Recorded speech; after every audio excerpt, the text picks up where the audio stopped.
Sentir que a vida está em preto e branco, falta colorido, faltam cores, é uma maneira de descrever essa subjetividade que entende que a vida está triste, desanimada, sem grandes entusiasmos.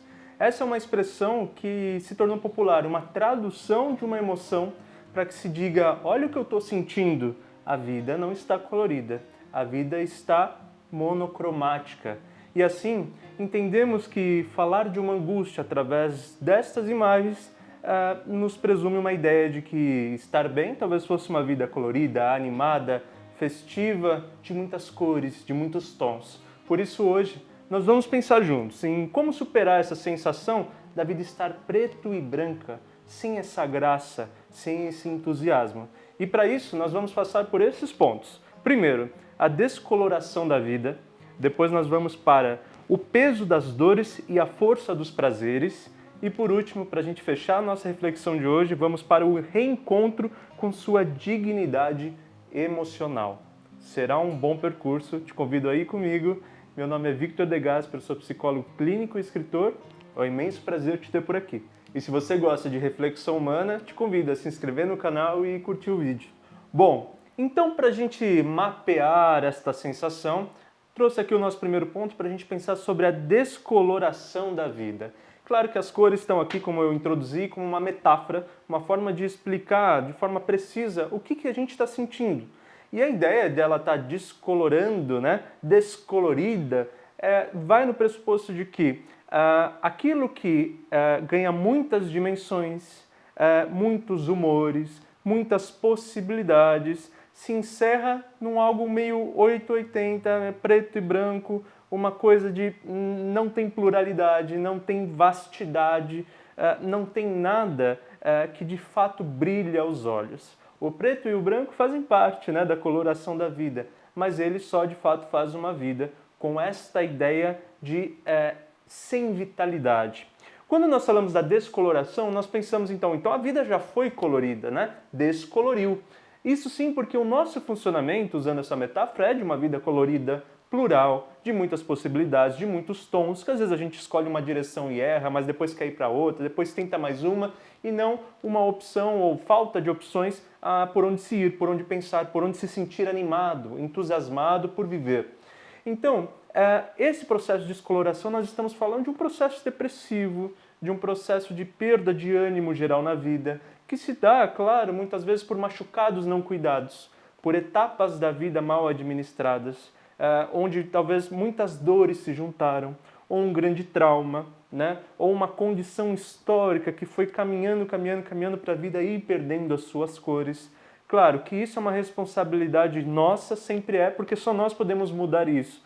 Mas longe de alguma ideia de culpa, porque a gente está aí vivendo, as coisas acontecem até fora da nossa dimensão e nos atravessam e nos influenciam através de decisões dos outros, através de tentativas honestas nossas, mas que encontram em percalços e acabam não indo para o lugar que talvez as cores ficassem mais vivas, que as cores ganhassem mais pluralidades, até mais tons. Não, pelo contrário, a frustração, a ferida, a chateação vai esvaziando estas cores todas ao ponto de que eu me expresso sem pluralidade interna, sem uma vastidão de emoção e sentindo apenas tristeza, o que pode e é muito bem descrito como algo monocromático. E por que então nessa descoloração, que aqui nesse tópico nós vamos dizer o peso das dores e a força dos prazeres? Por que o peso das dores acaba superando a força dos nossos prazeres? Claro, isso vem como uma balança mesmo, que ao longo da vida, se não administrada, a gente vai sendo sempre condicionado a ir se ferindo, se a gente não compensar do outro lado com coisas que nos dão prazer, que nos animam, que nos deixam com energia, com vontade de viver, este peso das dores vai aumentando e cada vez mais, se esse lado aqui está mais eficaz, está mais potente no sentido de tirar a sua energia, de te botar para baixo, todas as suas tentativas vão perdendo ainda mais chances de darem certo. Todos os seus olhares e reflexões vão perdendo cada vez mais o otimismo e ganhando sempre o tom monocromático, o pessimismo em si vai invadindo.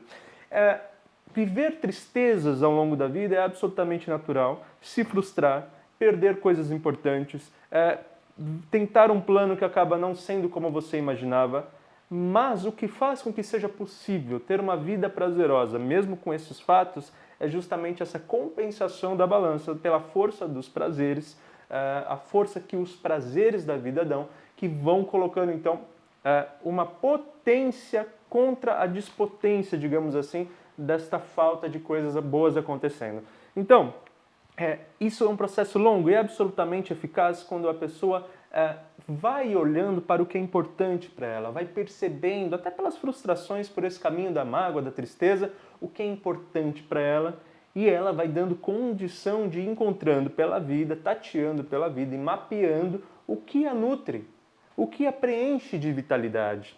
Há um histórico de familiar, há um histórico de infância que muitas vezes coloca esse adulto já numa posição muito ferida, muito machucada, muito despotente. E olha só, como que a gente resolve isso num vídeo como esse?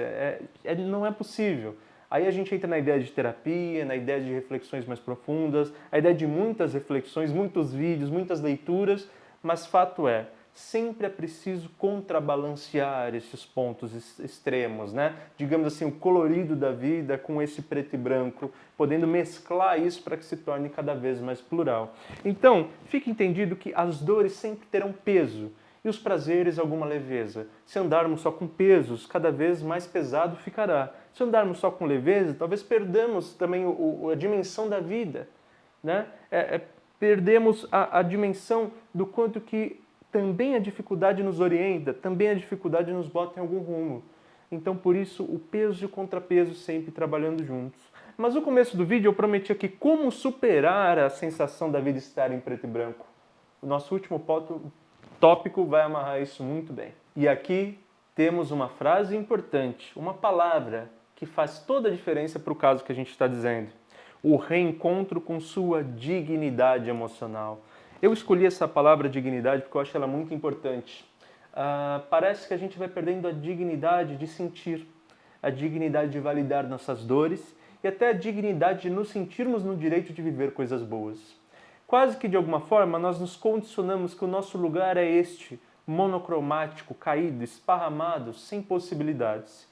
E isso é claro porque a dor, as feridas vão entrando dentro da gente, penetrando em profundezas, e quando nós vamos ver, a paralisia já pode ter alcançado um lugar maior.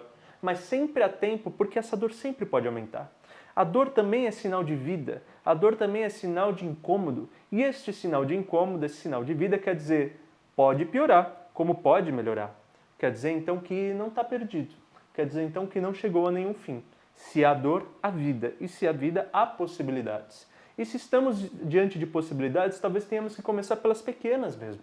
Pelos pequenos atos, as pequenas escolhas, as pequenas atitudes.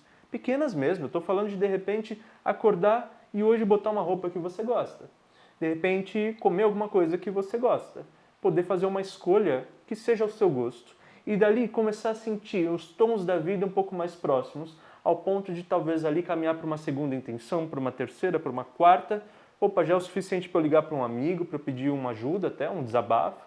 Já está no tempo de eu poder procurar algum vídeo sobre outro tema para me ilustrar, para me iluminar um pouco mais. Eu quero dizer, é de fato uma crescente que sempre precisa ter esse sentido de eu preciso dignificar o que eu sinto. Não vou jogar fora, não vou excluir, não vou ter um olhar de sujeira, digamos assim, para o que eu sinto. Pelo contrário, tudo isso sou eu, é a minha formação, vou usar isso para me entender, para me compreender e como intenção de felicidade eu vou entender como que isso pode me fazer olhar para caminhos possíveis da vida ser melhor, da vida ser mais gostosa. Então, superar a sensação do preto e branco sempre passa por colorir, já que tudo foi descolorido, uma pequena parte, uma pontinha, sabe? A gente, quando criança, brincava até de desenhar com pontadinhas, né, da caneta, assim, com bolinhas que a gente ia fazendo e vai formando as cores. É mais ou menos por aí. Não vamos rabiscar assim, não colorido, vamos fazer uma pontinha, uma pontinha, uma pontinha, uma pontinha. Daqui a pouco a gente vai cobrindo mais espaços. E aí, de fato, as coisas vão andando. Como a gente sabe o que é uma vida colorida, a gente vê por aí, quem sabe até já sentimos, fica um pouco idealizado que a gente queira tudo colorido de uma hora para outra. Não. Vamos pelos pontinhos. Vamos colocando um pontinho de cada vez. E os pequenos atos sempre são possíveis. Eles só são ignorados porque a gente sente ser pequenos o suficientes, muito pequenininhos para o que a gente deseja. muito pequeno para o tamanho que a gente quer ter. Mas veja bem, o primeiro pontinho é o que chega ao milésimo pontinho. Né? Precisa passar pelo 1 para chegar no 1000. E assim uma coloração maior, uma vida mais extensa, uma vida um pouco mais possibilitada de opções mesmo, de possibilidades. Então, basicamente, o primeiro gatilho importante é, de fato, não olhar para o todo, olhar para o pequeno ponto, o primeiro ponto, para poder partir para o segundo. Claro que você lembra que quer chegar naquele imenso colorido, naquela coisa toda já construída, mas se você pensar nisso, não há força nesse momento. Ninguém tem força em nenhum momento para ir do zero a tudo aquilo de uma vez. Vá pelo primeiro ponto. Entenda seu primeiro ato de generosidade por si, sua primeira gentileza possível por si, e quando você vai ver, já tem 2, 3 pontinhos, e a vontade de fazer o quarto, o quinto se dá naturalmente, e daqui a pouco a vida já ganha tons que você nem lembrava que existiam. Gente, construir vídeos como esse é sempre uma tentativa de causar provocações. Eu sou um terapeuta, eu sou um psicólogo clínico, e é muito complicado querer encontrar toda a ajuda e toda a resolução, por exemplo, num vídeo tão curto. Mas a minha intenção é que você se sinta provocado a começar. E você mesmo vai entender os próximos passos e até vai encontrar as próximas ajudas. Tá? Com profundidade, a gente tem o tempo de construir mesmo, né? O tempo de caminhar pela vida. Não dá para aprender e pronto. Até se tivesse uma fórmula, aprender e pronto não funciona. Porque precisa pertencer a gente, a ser entendido profundamente pela gente, né? Não só ensinado, faça isso, faça aquilo. Então, de fato, se você se sentiu de alguma maneira provocado, é este o caminho mesmo, é este o primeiro ponto. Assim como na terapia eu faço numa primeira sessão, numa segunda sessão, daqui a pouco estamos trabalhando há anos e a coisa está linda, está grande, ganhou espaço, ganhou colorido. Então, peço a gentileza sempre de que você possa compreender esses vídeos como uma provocação, não como uma resolução imediata, mas sim como o primeiro passo possível. E se isso acontecer, eu já ficarei imensamente feliz, porque eu sei, até pela minha experiência, que esse é o start para grandes mudanças de vida. Muito obrigado por ter acompanhado a minha reflexão aqui. Eu te convido mais uma vez a se inscrever no canal, a curtir o vídeo. Também pode comentar aqui, conta a sua história, vai ser um prazer entender, ouvir o seu relato, dividir relatos aqui entre todos nós. E olha, como sempre, eu desejo que você seja feliz e estamos super no caminho certo. Um imenso beijo.